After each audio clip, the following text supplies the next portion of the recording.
নমস্কার, স্বাগত জানাই ভয়েস অফ এমপির দ্বিতীয় পর্বে। আপনাদের সাথে আছি আমি এমপি। আজ একটা বিশেষ গুণের কথা নিয়ে বলবো। শ্রী ভগবান আমাদের মানব জীবন দিয়েছেন। এই মানব জীবনে আমাদের প্রত্যেকের কিছু গুণ থাকা অবশ্যই দরকার। তার মধ্যে একটা গুণ হচ্ছে বিনয়। সত্যি বলতে কি, আমাদের বিনয়ী হওয়া দরকার। কেন দরকার? আসুন আজ আমরা একটা গল্পের মধ্যে দিয়ে তা জেনে নিই। তাহলে শুরু করি সেই গল্প। এক ভদ্রমহিলা একটি মাংস ডিস্ট্রিবিউশন কারখানায় কাজ করতেন।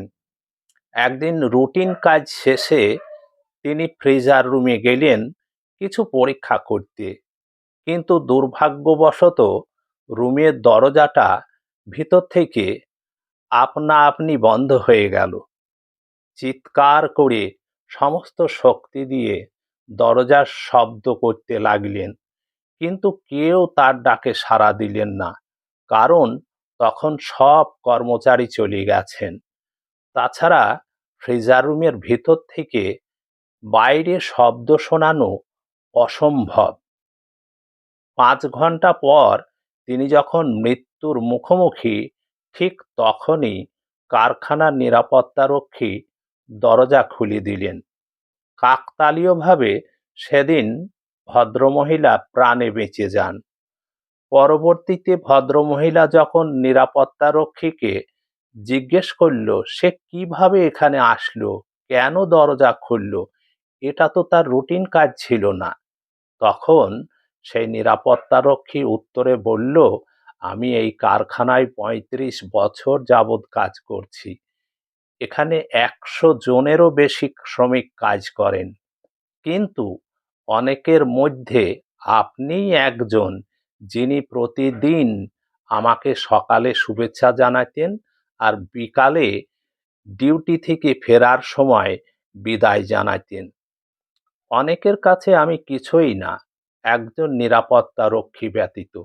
যাই হোক, অন্যান্য দিনের মতো আপনি আজকে কাজে যোগদানের সময় যথারীতি স্বাভাবিক সৌজন্যতা স্বরূপ আমাকে হ্যালো বলে শুভেচ্ছা জানিয়েছিলেন, কিন্তু কৌতূহলবশত খেয়াল করলাম প্রতিদিনের মতো কাজ শেষ হয়ে যাওয়ার সময় বাই সি ইউ টুমরো আপনি বলেননি।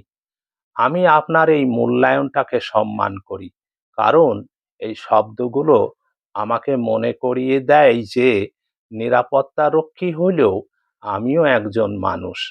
তাই সিদ্ধান্ত নিলাম কারখানাটা সার্চ করব।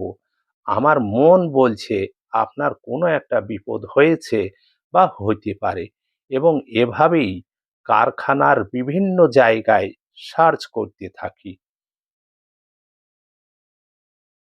এই গল্পটা থেকে কি শিক্ষা পেলাম বলুন তো? আমাদের প্রত্যেককে আমাদের আশেপাশে মানুষগুলোর প্রতি বিনয়ী হওয়া উচিত, সম্মান করা উচিত, কারণ আমরা জানি না আগামীকাল কি ঘটবে আমাদের জীবনে, কাকে প্রয়োজন হবে বিপদের দিনে আমাদের পাশে। আজ তাহলে এই পর্যন্ত। এরকমই কোনো শিক্ষামূলক বিষয় নিয়ে আগামীতে কথা হবে। ভালো থাকবেন, সুস্থ থাকবেন। আমার চ্যানেলটি ভালো লাগলে লাইক দেবেন আর সাবস্ক্রাইব করবেন। আজ এই পর্যন্ত। ধন্যবাদ।